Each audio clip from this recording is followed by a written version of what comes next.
Mahali. Kamarani wayawo. Murele ke wenno.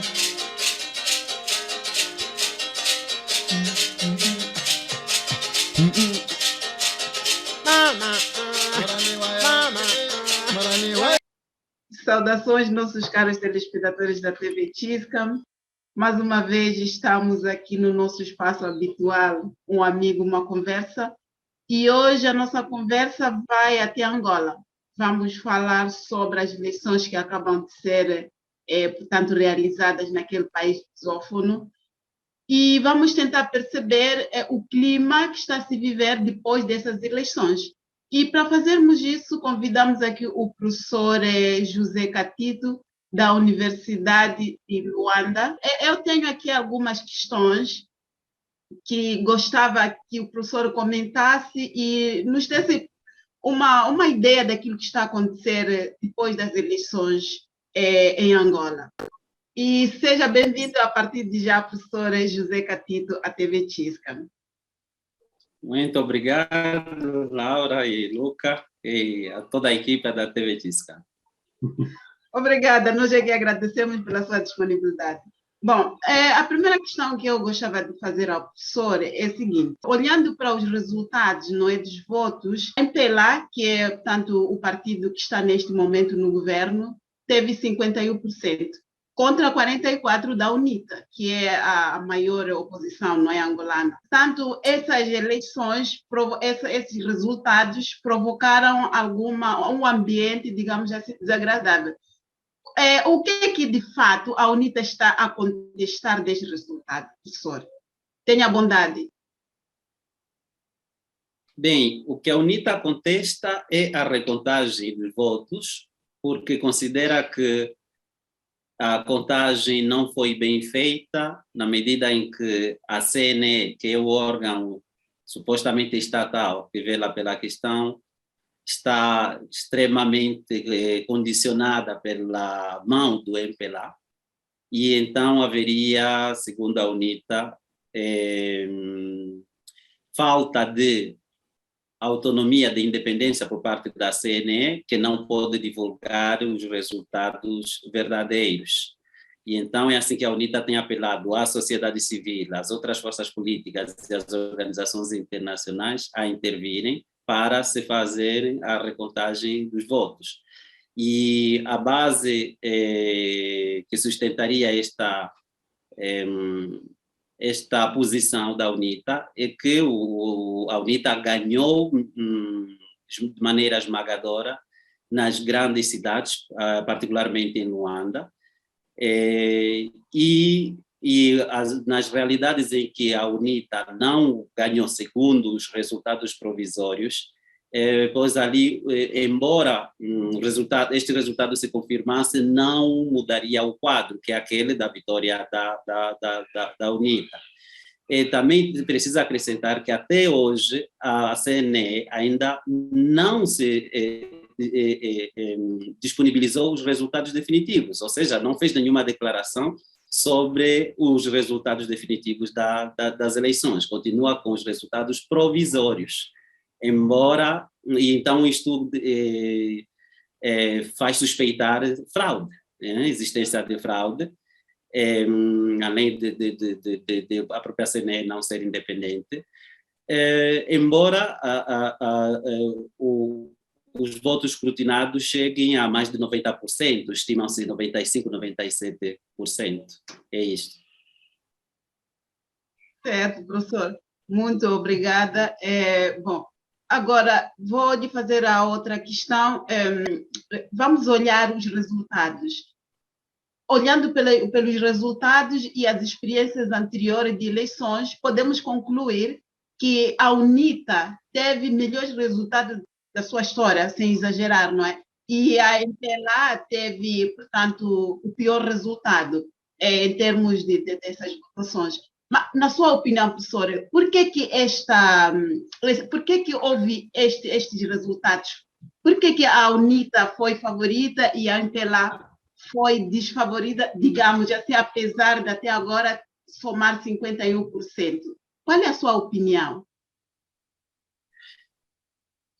é que substancialmente o povo quer mudança, alternância.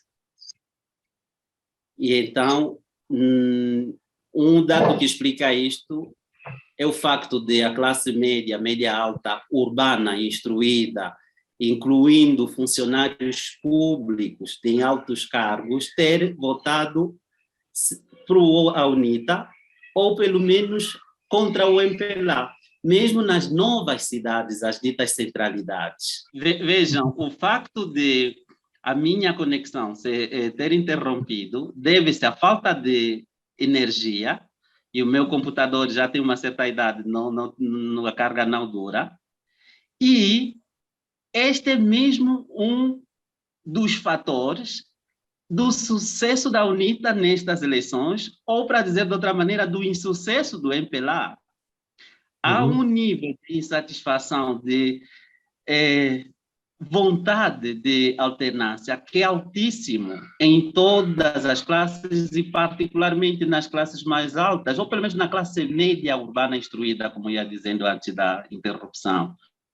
E o mais interessante, dizia, é que nas maiores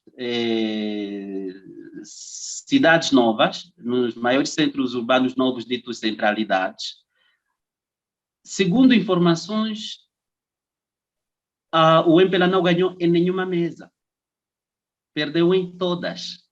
Inclusivamente na mesa onde Lourenço, inclusivamente na mesa onde o João Lourenço votou. Veja só, este dado eu não sabia. Veja só, agora, então, os administradores locais estão a dizer, o povo votou contra nós, agora vamos ver, nós lhes vamos mais dar os serviços que temos garantido nestas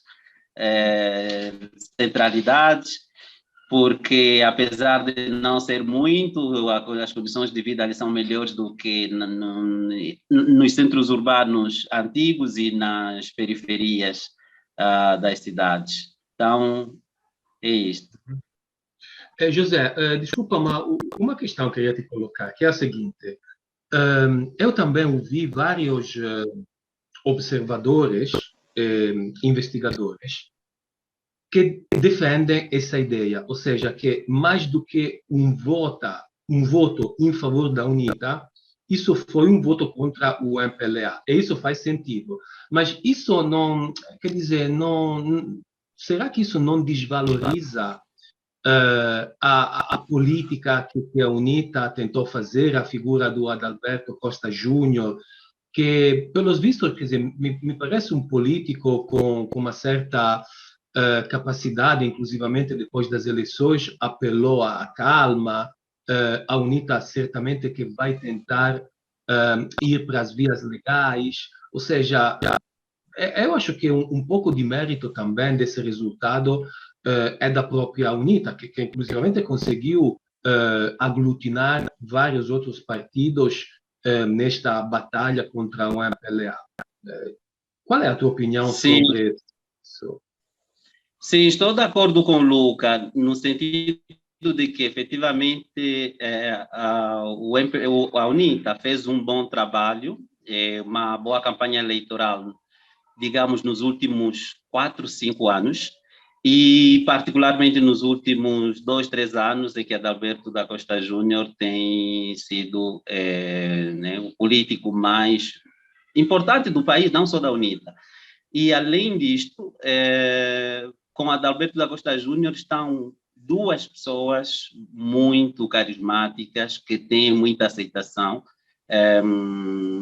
nomeadamente o Abel Chivucubuco, que era da Casa CE, uma coligação que participou nas últimas eleições, obtendo resultados interessantes, 16%, parece-me, não lembro bem. E está também com o doutor Vieira, que é economista, um dos sobreviventes do massacre de 77. Então, são 2, 3 jogadores importantíssimos numa única equipa. E isto, sim, a UNITA, então, neste sentido, tem também mérito de ter obtido este sucesso. Acrescento, a propósito desta pequena equipa da Alberto da Costa Júnior e Alberto Vucu, mais o Dr. Vieira, que desde que a Casa CE, digamos, em certa medida, expulsou Alberto Vucu, nunca mais teve sucesso, nunca mais teve aceitação, e isto notou-se nestas eleições, não conseguiu nenhum deputado. Porque, para dizer que... de 1% dos votos globais, portanto, um resultado péssimo mesmo. Sim, um resultado péssimo. Para dizer que, é como dizer que a Casa C era Chivukuvuku, Chivukuvuku era a Casa C. Chivukuvuku tendo se aliado com a da Alberto da Costa, tanto figurando como segundo cabeça de lista da UNITA, carregou consigo os potenciais eleitores da Casa CE e aqueles também que votaram para a Casa CE em 2017. Então, penso que os dois fatores foram determinantes neste quadro, nomeadamente o descontentamento da população com relação à política do MPLA e a força da UNITA com o da Alberto da Costa e o Alberto Vucu. Agora, para que lado, qual dos dois fatores foi mais forte, não sei dizer. Talvez mais mesmo a força da UNITA, tendo a pensar assim. Sim, a aceitação que a UNITA tem junto da população, principalmente junto da população jovem, que não viveu a guerra, então não tem feridas de guerra, não lhe interessa ouvir que a UNITA exerceu violência no passado, incluindo a fome nas zonas em que ela controlou, e é uma geração esta que olha para o futuro, não para o passado, a diferença dos seus pais e avós, que olham para o passado e dizem, olha, se a UNITA ganhar, diziam que se ganhasse, haveria risco de cairmos de novo numa guerra ou, inclusive, simplesmente na carestia econômica, faltando, inclusive, sal. O sal é um dos símbolos. Sim. Portanto, José, do teu ponto de vista, essas eleições determinaram também fraturas geracionais dentro das mesmas famílias, é isso? Sim, enormemente. Mas antes das eleições já se notava. E o mais interessante é que isto hoje discute-se abertamente. Sim. Professor, né, olhando pela afluência dos eleitores às urnas, parece que houve muitas abstenções, pelo menos a metade da população se absteve. Mas qual é a razão desta abstenção? Será que os angolanos não ficaram interessados ou não estão mais acreditar nos partidos, em votar algum que possa lhe levar, portanto, lhe trazer uma nova vida? Qual é a sua opinião destas abstenções assim tão altas? Bem, penso que este problema tem a ver principalmente com o recenseamento eleitoral, com o registro eleitoral. Há muita gente que não se registrou ou não atualizou o registro, porque havia enchentes nos momentos do registro, ou porque mudaram de residência, de local de trabalho. E então, bem, com aquelas dificuldades do registro e tal, não se sentiram muito à vontade, não tiveram muito interesse em votar. E vejo isso mesmo nas minhas aulas, falando um pouco da questão, aliás, indiretamente partindo do conceito de capital social, da cooperação, da confiança, então, da confiança entre os cidadãos e as instituições.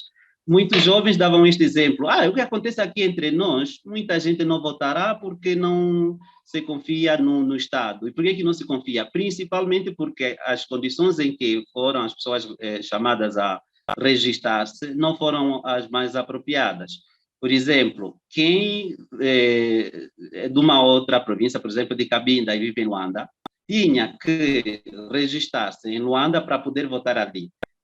Senão, tinha que votar em Cabinda. Agora, a locomoção é difícil, os transportes são precários, são caros também, etc. E então, porque há muita mobilidade, então, voltamos sempre à questão dos jovens. Há muitos jovens, ou seja, a população é muito jovem e esta é extremamente móvel. A imigração interna é elevada, principalmente do campo para a cidade e das pequenas cidades, também do campo para as metrópoles. E então, não houve maneira para muitos deles de se deslocarem para as suas zonas de origem para votarem. E não puderam votar em Luanda, no Ambo, em Benguela, nos centros urbanos, por falta de registro. Eu, pessoalmente, não atualizei o meu registro em Luanda, onde agora vivo, e tive que vir à minha cidade, o Ambo, para votar.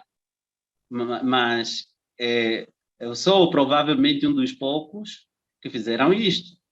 Uhum. É isso. A maioria não, como dizer, não tem condições. Até mesmo, uma das condições é mesmo tempo material mesmo de se deslocar para a província de origem para votar. Eu penso que isto influiu muito. Uhum. Sim, Mas, José, mais desculpa. do que a desconfiança, a falta de confiança mesmo. Não, sim. Não, Sim, é isso Luca? que eu queria te perguntar, porque você é um jovem professor que vive diariamente com jovens, estudantes, né, e outra malta. Então, isso que eu queria te perguntar. Por exemplo, aquela campanha que foi feita por parte de várias organizações da sociedade civil alguns meses antes das eleições. É tipo, isso não vai mudar nada. Por exemplo, o Luati Beirão, que disse está tudo amarrado, etc.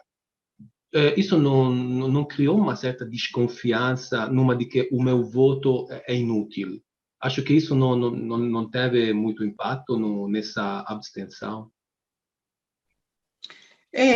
Penso que sim, mas não posso dizer com segurança. Talvez precisemos de tempo para aclararmos um pouco mais estes factos.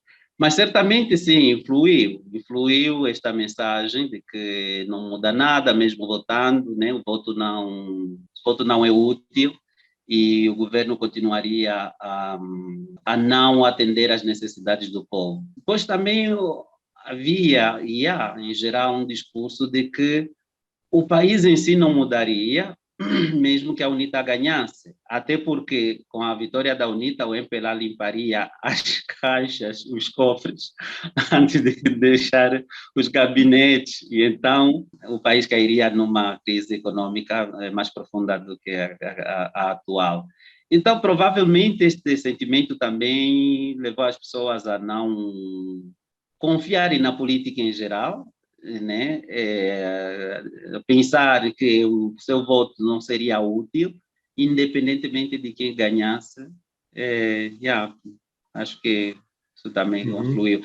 Mas há quem diga também, Luca, o contrário, que as mensagens de uma parte da sociedade civil, nomeadamente a Igreja Católica, se não quisermos considerar a Igreja como parte da sociedade civil, favoreceram a UNITA em Cabinda, onde ela ganhou com uma margem muito elevada. Vocês devem ter ali os dados, não tenho precisão.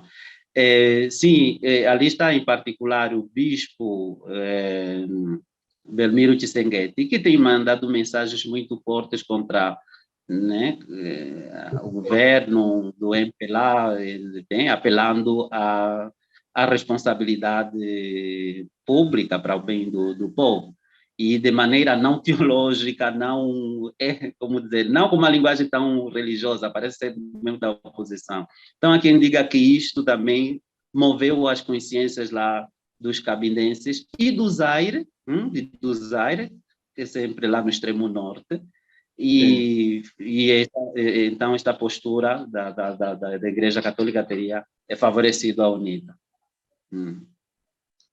Certo, obrigada. Só para comentar um bocadinho dessa questão de confiança que estava a falar, que parece que o povo já não tem mais confiança, não confia na mudança.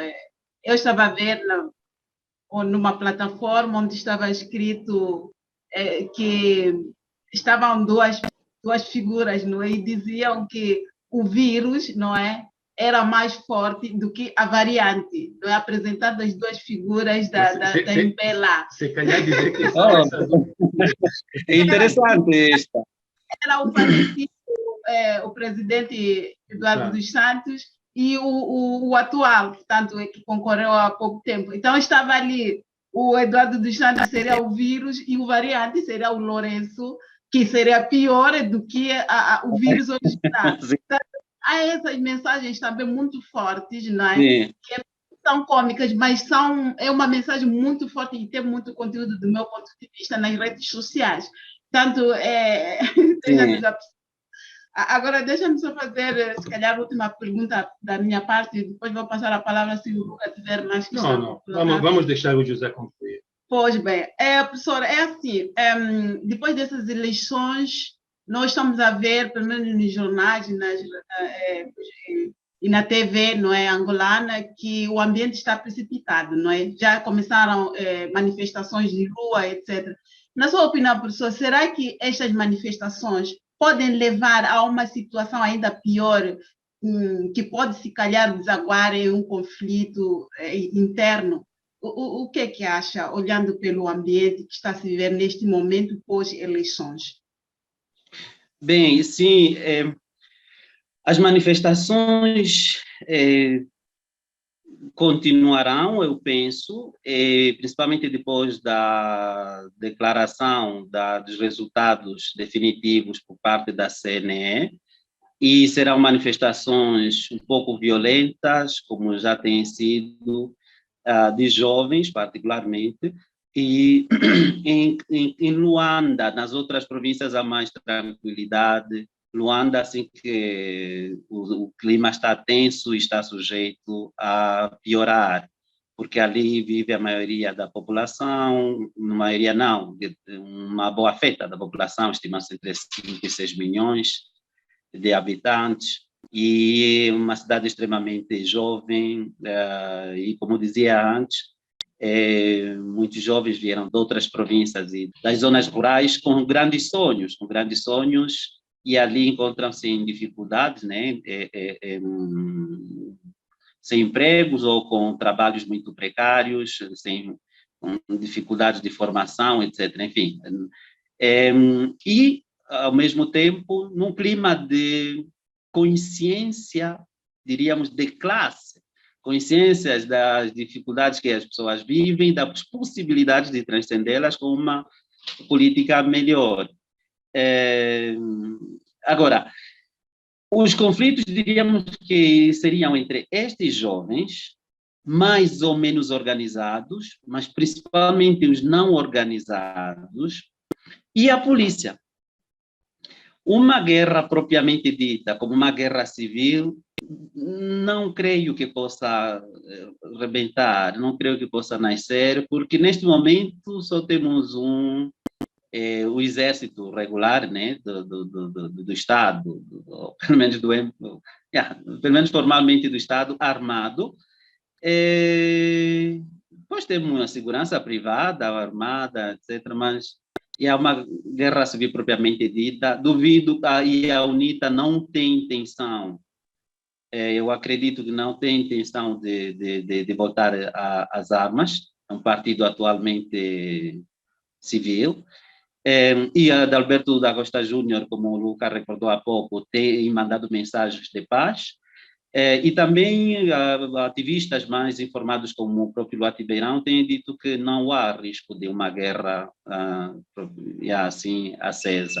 Estes conflitos mais leves, esporádicos não, mas assim localizados, né? Estes sim estão sujeitos a crescer, principalmente entre jovens e a polícia. Sim. Mas, no concreto, professor, como tem sido a resposta da polícia? Por que faço essa questão? Porque muitas manifestações em muitos países africanos em que nós assistimos, etc., incluindo Moçambique, essas manifestações violam muito, de uma forma clara, os direitos das pessoas que querem se manifestar. Moçambique chega a perder vida, para se dizer, a se matar, não é? As pessoas a morrer. Em Luanda, Como é que está sendo, portanto, a resposta dos policiais nestas manifestações? Olha, até o momento as notícias que temos é que ainda não houve mortes depois das eleições. Houve sim tiroteios, a polícia disparou não contra as pessoas, no ar, para dispersar manifestações. Mas nos próximos dias é provável que haja mortes, haja veículos e edifícios incendiados, como já aconteceu alguns meses atrás. É provável, porque as tensões são muito altas e aqui a expressão que se usa é frustração. As pessoas estão frustradas, mas frustradas com a pobreza, as desigualdades. De facto, aqui a identificação política não é assim ideológica, é mesmo econômica, no sentido de que as pessoas sofrem, então não importa o partido que vem, o que as pessoas querem é a satisfação das suas necessidades materiais e imateriais, como a educação e a saúde, por exemplo. E mesmo a própria polícia dispara certamente para obedecer à lei ou às ordens do governo, mas também porque se encontra em dificuldades mesmo, até de natureza psicológica, porque a polícia também não vive bem, não é bem paga, não tem condições de trabalho nem sequer. Veículos, de estruturas físicas, etc. Então, a polícia encontra-se, às vezes, em condições de impotência para agir segundo a lei, agir conforme as expectativas, né? Segundo aquilo que se espera do polícia, portanto, defendendo a justiça e o bem-estar da população. E então, quando se encontram com pessoas manifestantes, ameaçadoras, etc., às vezes a polícia dispara para defender-se e também para expressar um pouco deste mal-estar interno, psicológico. E, de facto, já houve, só que não se noticia muito, no dia 31 de dezembro, assistimos a um homicídio-suicídio, em que polícias, no edifício do Ministério do Interior, brigaram e dispararam-se. Se lembro bem, houve 3 policiais mortos, o homicida, suicida também. Quer dizer, depois de ter morto os outros, suicidou-se em plena manhã. E agora que tudo é documentado com telefone, então não há maneira nem sequer de enviesar a mensagem. Vai ser tudo. Isto é provável que aconteça de novo, nesta fase. Bom, professor José Catido, muito obrigada. Bom, acho que nós poderíamos ficar aqui toda a tarde a conversarmos sobre este assunto, né? Mas o tempo é limitado, o professor Catido tem seus afazeres. Portanto, eu quero... Não sei se o Lucas tem alguma pergunta para Não, eu só fazer. quero agradecer o José, que já não é a primeira vez que está aqui na TV Xcam, portanto, obrigado mais uma vez, e acho que certamente que vamos retomar essa conversa, porque eu acredito que o voto foi a primeira fase de um processo eleitoral e de fiscalização do voto que ainda vai dizer muita coisa, eu acho. Pronto, Carlos, muito obrigada. Sim. Nós estamos aqui no nosso espaço, um amigo, uma conversa com o professor José Catido, a partir de Luanda, a conversarmos em torno das eleições que estão a criar um ambiente, neste momento, não muito bom internamente, não é?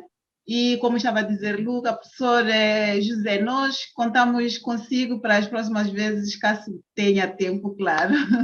E para hoje agradecemos imensamente e até a próxima. Tem alguma palavra final, por favor? É um prazer sempre conversar convosco, Laura e Luca, e bom, vamos continuar. Isto ajuda-nos também a atualizarmos e a interessarmos pela política angolana.